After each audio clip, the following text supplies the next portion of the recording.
बिस्मिल्लाहिर्रहमानिर्रहीम। आज हमारा टॉपिक है exponential order function. Laplace transform, एक फंक्शन की लाप्लास ट्रांसफॉर्म तब एग्जिस्ट होती है। इस पर एक थ्योरम है जो नेक्स्ट वीडियो में इंशाल्लाह हम उस थ्योरम को करेंगे। इसके लिए यह टॉपिक लाजमी है, what is the exponential order of a function. तो चलिए स्टार्ट करते हैं। Exponential order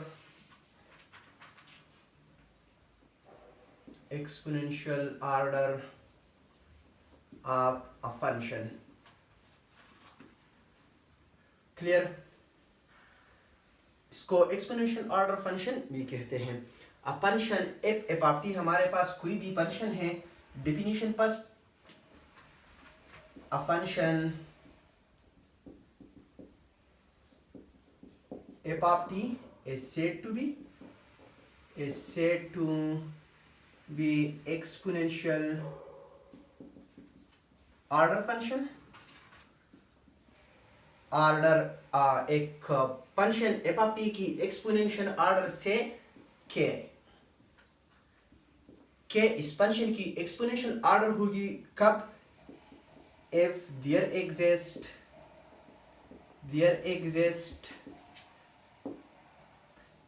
t greater or equal to 0। clear? m greater than 0 and k greater or equal to 0 such that f of t mod less or equal to m e to power kt। Clear? इसका मतलब ये है कि एक function exponential order होगा जब f of t की mod less or equal to M e to power k t. अगर एक फंक्शन ये कंडीशन सेटिस्फाई करे तो इस फंक्शन को हम एक्सपोनेंशियल ऑर्डर फंक्शन कहते हैं और इस के को हम exponential order of the function कहते हैं। इसको आप इस तरह भी कह सकते हैं कि a function is said to be exponential order if they satisfy the growth restriction condition। Clear? लेकिन यहाँ पर ये बात याद रखें कि हमारे पास टी के और इस टी में क्या रिलेशन है। तो ये t always greater or equal to 0 होगा। T greater or equal to 0 होगा। स्मॉल टी जो है greater or equal to this t. Clear? And greater or equal to 0। M हमारे पास ऑलवेज ग्रेटर देन 0 होगा। क्लियर? ये टी है, t is greater or equal to k। ये बात याद रखे, नेक्स्ट एग्जांपल में बहुत इस्तेमाल होती है। इसको आप इस तरह भी लिख सकते हैं कि a function is said to be exponential order। इसकी डिफरेंट डिफिनीशन होती है। a function f of t is said to be exponential order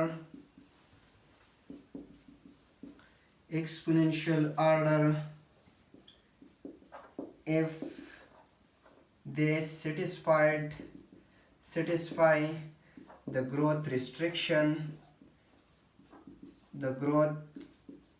restriction condition for some m greater than 0। clear? m greater than 0, k greater or equal to 0 and t greater all t greater or equal to 0। What is growth restriction? Growth restriction का मतलब क्या है? Growth restriction का मतलब ये है कि F of T जो ग्रोथ रिस्ट्रिक्शन का मतलब है कि एफ ऑफ टी का जो ग्राफ है वो एक्सपोनेंशियल से फास्ट ग्रो नहीं करे। Clear? Let's this is the exponential. Clear? अगर ये हमारे पास एक्सपोनेंशियल की ग्रोथ है e टू पावर 80, तो f of T growth restriction satisfy करेगा जब इसकी ग्राफ एक्सपोनेंशियल को टच न करे और इससे नीचे ग्रो करे। जितना एक्सपोनेंशियल ऐसे जाए और एफ ऑफ टी की ग्राफ अगर हम ऐसे बढ़ाए तो दोनों एक दूसरे से अगर डाइवर्ज हो रही है तो हम कहते हैं कि एफ ऑफ टी जो है ये ग्रोथ रिस्ट्रिक्शन कंडीशन को सेटिस्फाई कर रही है। क्लियर? इसके एक और डिफिनीशन भी इस्तेमाल होती है, जो क्या है, वो है कि a function is said to be, a function is said to be exponential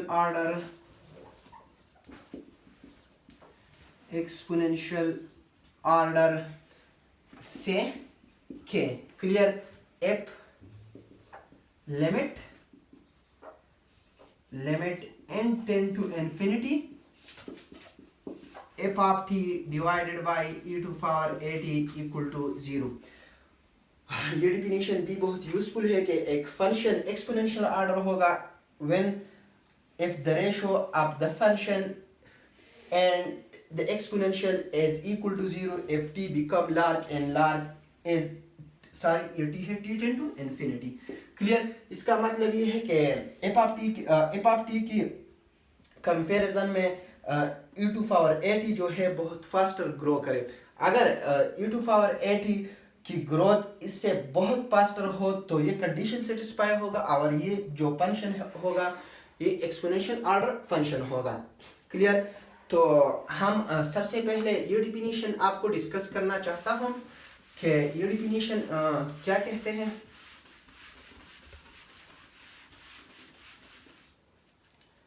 अगर f of t less or equal to f of t mod less or equal to m e to power kt for all t greater or equal to t and this t is greater or equal to 0. Clear? ये t क्या है, एक example के जरिए next मैं आपको बताऊंगा कि इसका ज़रूरत कब आता है नेक्स्ट एग्जांपल में. क्लियर? तो इसको अगर हम दोनों तरफ e टू पावर kt से डिवाइड करें तो f of t mod divided by e to power kt less or equal to m. अगर यहाँ पर आप डिवाइड करें तो दोनों कैंसिल होगा. क्लियर? अगर आप इसको ऊपर ले जाएं e to power minus kt f of t mod less or equal to m. Clear? अगर आप इसको mod के अंदर ले तो कोई बात नहीं, because exponential is always positive. तो e to power minus kt f of t less or equal to m.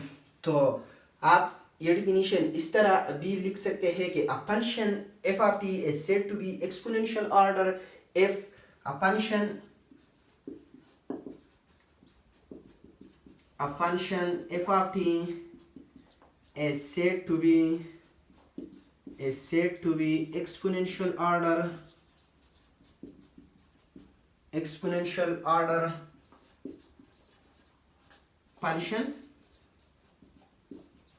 if limit t tend to infinity e to power minus kt f of t is a finite number. Clear? a finite number. अगर ये एक finite number आएगा तो finite number दूसरे finite number से less होगा तो उसके बराकस m की let's suppose if this is अगर इन दोनों का प्रोडक्ट t की एक खास वैल्यू के लिए और k की एक खास वैल्यू के लिए 10 आ जाए तो यहाँ पर 11 एग्जिस्ट होगा, 10 एग्जिस्ट होगा, जो ये कंडीशन सेटिस्फाई करेगा फिर तो हम इस फंक्शन को फिर एक्सपोनेंशियल ऑर्डर फंक्शन कह सकते हैं. चलिए हम कुछ एग्जांपल लेते हैं, इसके जरिए आपको समझाने की कोशिश करते हैं किस तरह कोई फंक्शन एक्सपोनेंशियल ऑर्डर होते हैं कोई नहीं.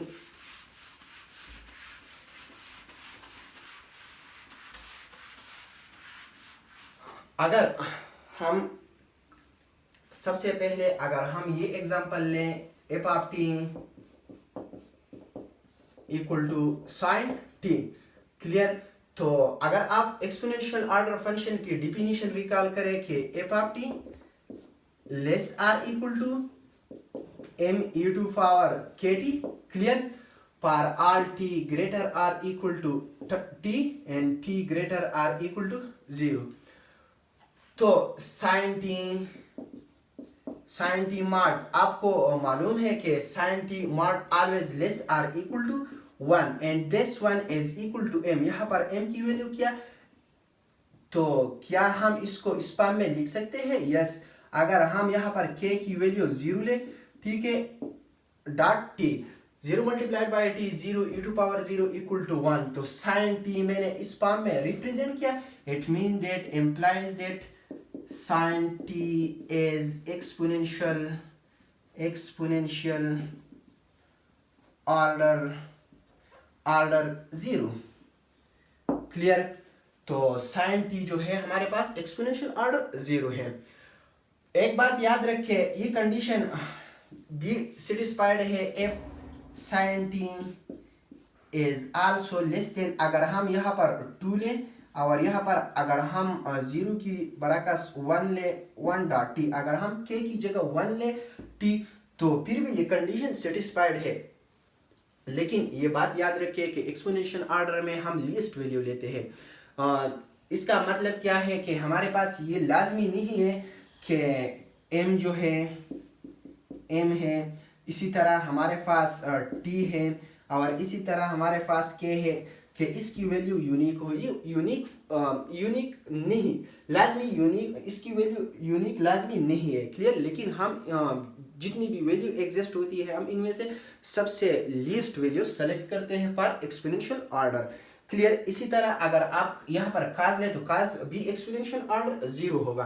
Clear. Because the cos is also the mod of cos is less or equal to 1 and e to power 0 dot t आप उसके साथ लिख सकते हैं। दूसरे हमारे पास हम एक एग्जांपल लेते हैं कि what is the exponential order of f of t equal to, अगर आप f of t equal to t ले तो ये एक्सपोनेंशियल ऑर्डर होगा या नहीं। तो किस तरह,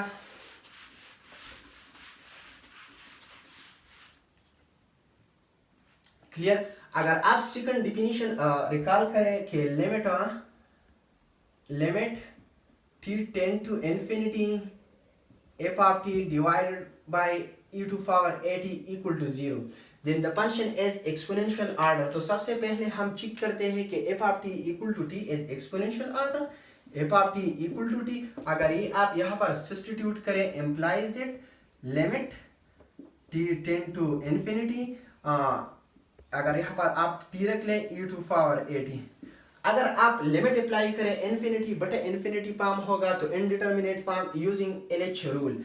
क्लियर। अगर आप यहाँ पर LH रूल यूज करें limit t tend to infinity, अगर आप इसका डेरिवेटिव ले 1, अगर आप इसका डेरिवेटिव ले a e to power 18। Clear. अगर मैंने यहाँ पर एक्सपोनेंशियल ऑर्डर एरिया, अगर आप केले मैंने पहले एग्जांपल में भी के यूज किया तो बहुत बेहतर होगा k and this is k। Clear. अगर आप यहाँ पे देखें k के लिए हम कौन सी लीस्ट वैल्यू ले कि ये कंडीशन सेटिस्फाइड हो जाए, तो this condition is satisfied for all k greater or equal to 1। 0 के लिए नहीं, because then this is diverge, 0 के लिए इन्फिनिटी बनेगा। क्लियर। एम्प्लाइज दैट t is exponential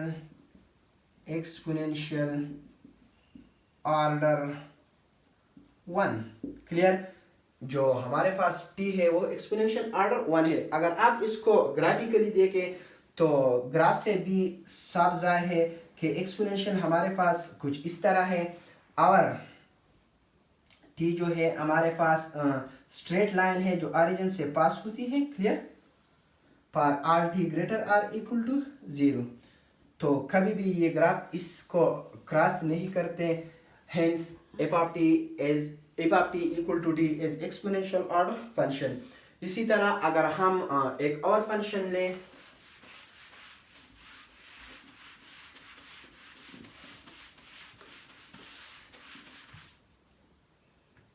कि हमारे पास एक और function f of t equal to e to power 2t sin 2t।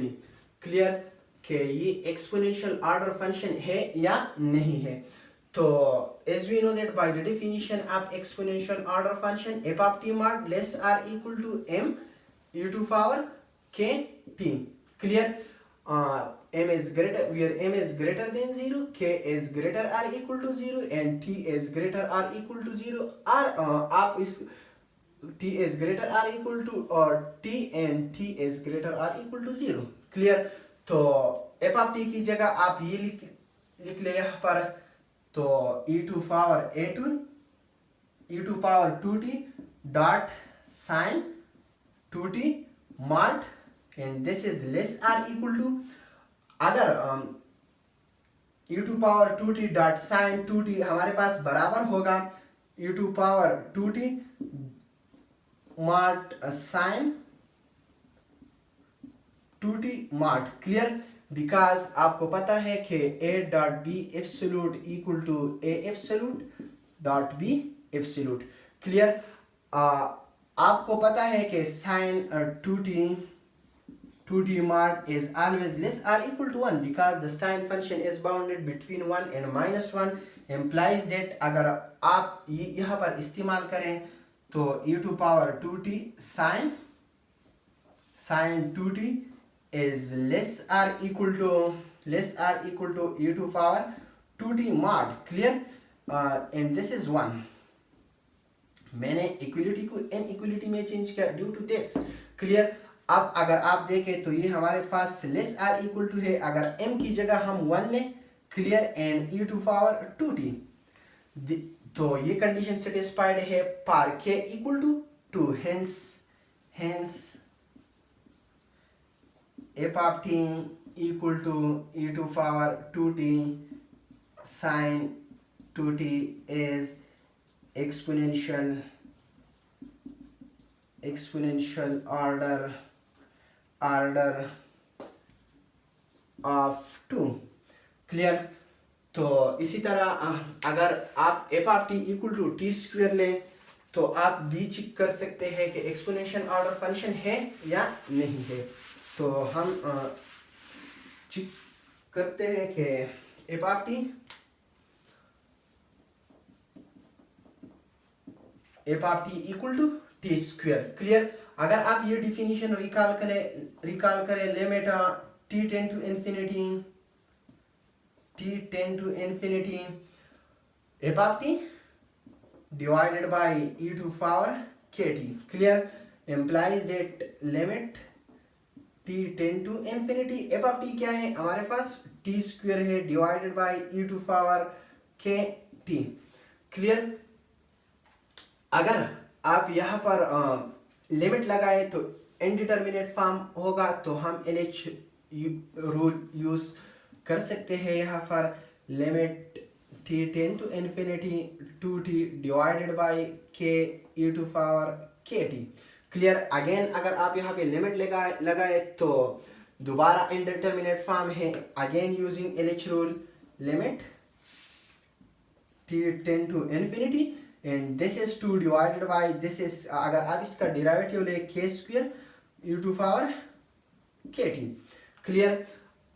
For what value आपके दिस कंडीशन इज ट्रू, अगर आप यहाँ पर k की वैल्यू 1 ले तो एक्सपोनेंशियल 2 e की पावर t, अगर आप फिर t को t become large and large. Clear? then this condition is true if t is greater or equal to 2. Sorry, k greater or equal to 2. अगर k की value 2 या 2 से ज्यादा है तो ये हमारे पास और अगर हम लिमिट यूज करें तो ये हमारे पास क्या आएगा? 0 आएगा. Clear? Hence f of t equal to t square is exponential order function. Clear? और एक्सपोनेंशियल ऑर्डर क्या है? 2. इसी तरह अगर आप f of t equal to t to power n ले तो वो एक्सपोनेंशियल ऑर्डर होगा या नहीं? f of t equal to t to power n, this is exponential order function or not? तो अगर आप ये डिफिनीशन यूज करें, implies that limit t tend to infinity t to power n divided by e to power kt. Clear? तो अगर आप यहाँ पर लिमिट लगाए तो इनडिटरमिनेट फॉर्म होगा यूजिंग LH रूल. क्लियर?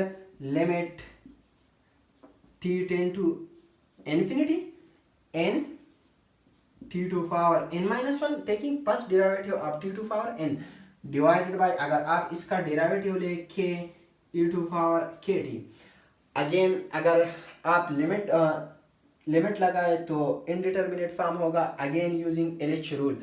तो ये कुछ इस तरह होगा n into n minus 1 t to power n minus 1 divided by k square e to power kt। अगर अगेन आप लिमिट लगाए तो क्या होगा, इनडिटर्मिनेट फॉर्म होगा यूजिंग अगेन LH रूल, और उस वक्त तक आपको LH रूल यूज करना होगा जब तक आप इसको एक t to power n not न बने।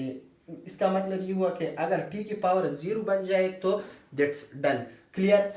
अगर आप इसको अगेन एंड अगेन डिफरेंशिएट करें n into n minus 1 into n minus 2 तो ये n फैक्टोरियल बनेगा, clear. implies that limit t tend to infinity and this is n factorial divided by this is k to power n, clear, e to power kt for n time differentiating ये result कब हासिल होगा, अगर आप इसको n time differentiate करें। तो इसका अगर आप अब लिमिट लगाएं तो ये हमारे पास n factorial divided by k to power n dot e to power infinity dot k, and e to power infinity anything divided by infinity is 0, hence f of t equal to t to power n is exponential order function। इसी तरह अब हम बात करते हैं कि कौन सी function exponential order function नहीं होते। तो चलिए हम एक एग्जांपल लेते हैं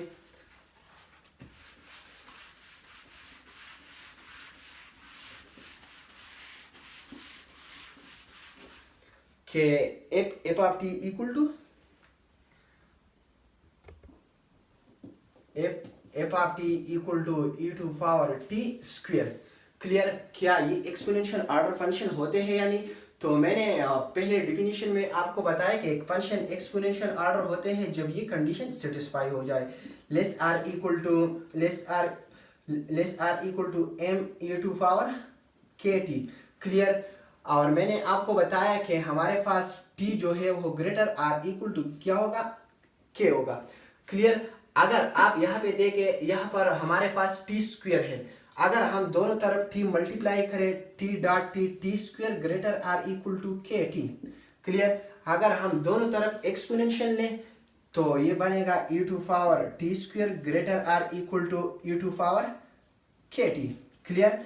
अगर हम इसका एक्सपोनेंशियल ऑलवेज पॉजिटिव, अगर आप माड भी ले कोई बात नहीं है, implies that e to power t square mod is always greater or equal to e to power kt। और डिफिनीशन में हम क्या कहते हैं, अगर m की जगह m की वैल्यू यहाँ पर अगर आप 1 लें, लेकिन डिफिनीशन में हम क्या कहते हैं कि f of t mod is less or equal to this, लेकिन यहाँ पर ये तो ग्रेटर हो रही है, ठीक है। for all t greater or equal to 0, hence this function is not an exponential order function, implies that f of t equal to t square is not an exponential order function, exponential order function। अगर आप इसको diagrammatically देखें तो इससे भी अंदाजा होता है कि हमारे पास एक्सपोनेंशियल की जो ग्राफ है वो कुछ इस तरह है, क्लियर। और अगर आप e to power t square ले तो आई थिंक इसका ग्राफ कुछ इस तरह है। तो इसने एक दफा यहाँ पर एक्सपोनेंशियल को टच किया और फिर अगेन एक्सपोनेंशियल को और टच किया, और ये एक्सपोनेंशियल से अप फास्ट ग्रो कर रही है। जितनी आप एक्सपोनेंशियल को बढ़ाए और इसको, तो एक्सपोनेंशियल इसको दोबारा टच नहीं करते, ये दोनों एक दूसरे से डाइवर्ज हो रही है, क्लियर। और मैंने आपको कहा है कि एक फंक्शन कब एक्सपोनेंशियल ऑर्डर होगा, जब वो ग्रोथ रिस्ट्रिक्शन सेटिस्फाइड करेगा। ग्रोथ रिस्ट्रिक्शन में एक फंक्शन की ग्राफ एक्सपोनेंशियल से फास्ट ग्रो नहीं करेगा, लेकिन यहाँ पर हालात कुछ और हैं, क्लियर। इस तरह अगर आप कुछ एक आवर फंक्शन मैं आपको बताना चाहता हूं कि अगर आप f of t equal to 1/t ले तो this is exponential or not f of t equal to 1/t, this is exponential order function or not. अगर आप ये डिफिनीशन रिकॉल करें, limit t tend to infinity f of t divided by e to power kt, clear. तो अगर आप यहाँ पे value रखते हैं 1/t e to power kt, अगर आप लिमिट लगाए तो ये 0 आएगा।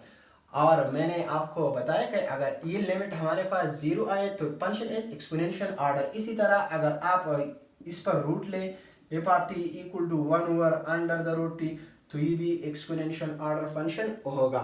इसी तरह अगर आप ये फंक्शन ले f of t equal to f of t equal to 2 cos t तो ये भी हमारे पास एक्सपोनेंशियल ऑर्डर फंक्शन होते हैं, क्लियर। किस तरह आप इसको f of t mod less or equal to m e to power kt, clear. तो एफ ऑफ टी की जगह अगर आप ये लगाएं 2 cos t तो ये हमारे पास मॉड की प्रॉपर्टी अगर आप लगाए cos t, क्लियर। तो ये लेस आर इक्वल टू 1 होते हैं, implies that this is 2 and 2 cos t mod less or equal to 2, clear. तो अगर आप इस फॉर्म के साथ कंपेयर करें तो m की वैल्यू अगर हम यहाँ पर and this is less or equal to, अगर हम यहाँ पर m की वैल्यू 1 ले 1 e टू पावर k की जगह 1 ले t, क्लियर। तो ये कंडीशन सेटिस्फाई हो रही है तो ये फंक्शन भी हमारे पास क्या होगा, एक्सपोनेंशियल ऑर्डर फंक्शन होगा। अगर आप इसको डायग्रामेटिकली देखें तो उससे भी अंदाजा होता है कि फंक्शन क्या है, एक्सपोनेंशियल ऑर्डर फंक्शन है। आपको पता है कि एक्सपोनेंशियल हमारे पास कुछ इस तरह ग्रो करती है और खास जो है हमारे पास वो कुछ इस तरह। अगर आप ग्राफ पेपर पे ड्रा करें बहुत एक्यूरेटली तो आपको बहुत क्लियर होगा कि ये ग्राफ इस तरह आता है। Hence f of t equal to 2 cos t is exponential order 1, clear. तो आज के लिए ये काफ़ी है, नेक्स्ट वीडियो तक अल्लाह फरमान, थैंक यू।